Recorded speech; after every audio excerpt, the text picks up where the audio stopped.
Cordial saludo, apreciadas familias, jóvenes y niños. En este momento de encuentro personal con el Señor, continuamos hablando de la Iglesia es una santa, católica y apostólica. Tercero, la Iglesia es católica. Iniciemos en el nombre del Padre, del Hijo y del Espíritu Santo. Amén. La palabra católica significa universal, en el sentido de según la totalidad o según la integridad.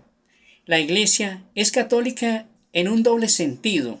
Es católica porque Cristo está presente en ella. Allí donde está Cristo Jesús está la Iglesia católica. En ella subsiste la plenitud del cuerpo de Cristo, unidos a su cabeza, lo que implica que ella recibe de Él la plenitud de los medios de salvación, que Él ha querido confesión de fe recta y completa, vida sacramental, íntegra y ministerio ordenado en la sucesión apostólica. La Iglesia, en este sentido fundamental, era católica el día de Pentecostés y lo será siempre hasta el día de la parucía. Es católica porque ha sido enviada por Cristo en misión a la totalidad del género humano. Todos los hombres están invitados al pueblo de Dios. Por eso este pueblo, uno y único, ha de extenderse por todo el mundo a través de todos los siglos, para que así se cumpla el designio de Dios, que en el principio creó una única naturaleza humana y decidió reunir a sus hijos dispersos. Este carácter de universalidad que distingue al pueblo de Dios es un don del mismo Señor. Gracias a este carácter, la Iglesia católica tiende siempre y eficazmente a reunir a la humanidad entera con todos sus valores bajo Cristo como cabeza en la unidad de su espíritu. Esta Iglesia de Cristo está verdaderamente presente en todas las legítimas comunidades locales de fieles, unidas a sus pastores. Estas, en el Nuevo Testamento, reciben el nombre de Iglesia. En ella se reúnen los fieles por el anuncio del Evangelio de Cristo y se celebra el misterio de la Cena del Señor. En estas comunidades, aunque muchas veces sean pequeñas y pobres o vivan dispersas, está presente Cristo, quien con su poder constituye a la Iglesia una santa, católica y apostólica. Se entiende por la Iglesia particular que es la diócesis o la eparquía, una comunidad de fieles cristianos en comunión en la fe y en los sacramentos como su obispo ordenado en la sucesión apostólica. Estas iglesias particulares están formadas a imagen de la Iglesia universal. En ellas y a partir de ellas existe la Iglesia católica una y única. Las iglesias particulares son plenamente católicas, gracias a la comunión con una de ellas, la Iglesia de Roma, que preside en la caridad, porque con la Iglesia, en razón de su origen más excelente, debe necesariamente acomodarse toda la Iglesia.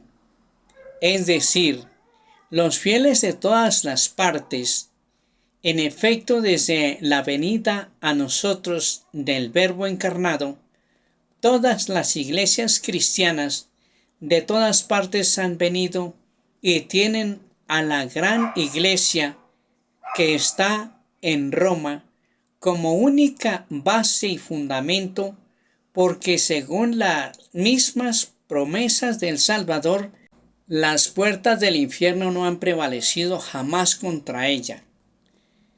Guardémonos bien de concebir la Iglesia universal como la suma, o si puede decir la federación más o menos anómala de las iglesias particulares, esencialmente diversas en el pensamiento del Señor, es la Iglesia Universal por vocación y por misión, la que, echando sus raíces en la variedad de terrenos culturales, sociales, humanos, toma en cada parte del mundo aspectos, expresiones externas diversas, la rica variedad de disciplinas eclesiásticas, de ritos litúrgicos, de patrimonios teológicos y espirituales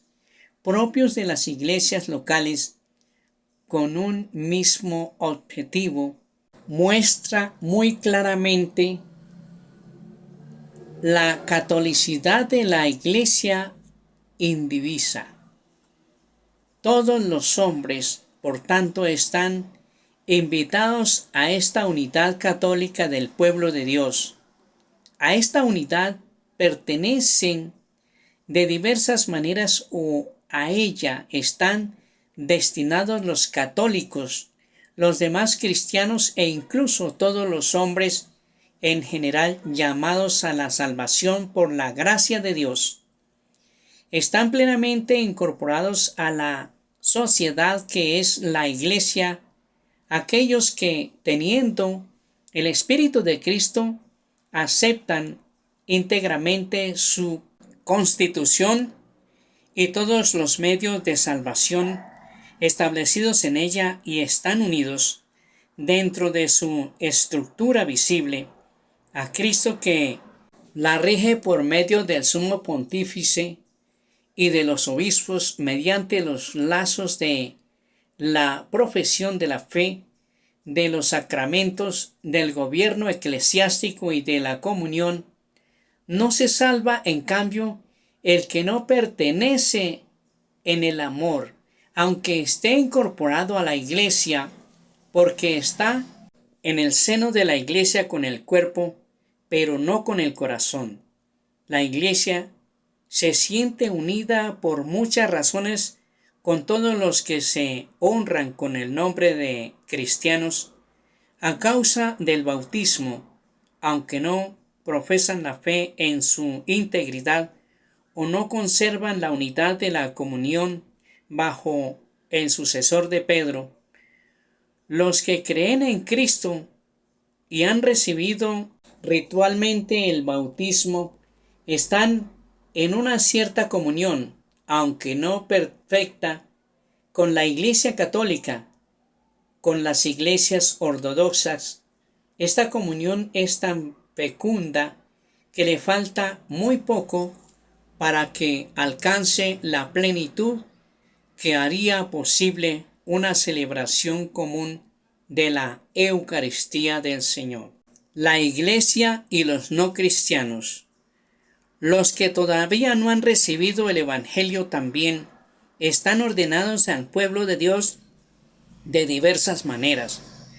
La relación de la Iglesia con el pueblo judío, la Iglesia, pueblo de Dios, en la nueva alianza, al escrutar su propio misterio, descubre su vinculación con el pueblo judío, a quien Dios ha hablado primero. A diferencia de otras religiones no cristianas, la fe judía ya es una respuesta a la revelación de Dios en la antigua alianza. Pertenece al pueblo judío, a quien Dios ha hablado primero. A diferencia de otras religiones no cristianas, la fe judía ya es una respuesta a la revelación de Dios en la antigua alianza.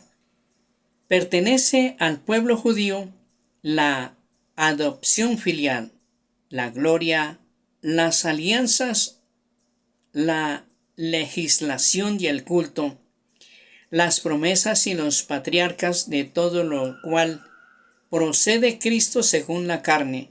Romanos capítulo 9, versículos 4 y 5. Porque los dones y las vocaciones de Dios son irrevocables. Romanos capítulo 11, versículo 29.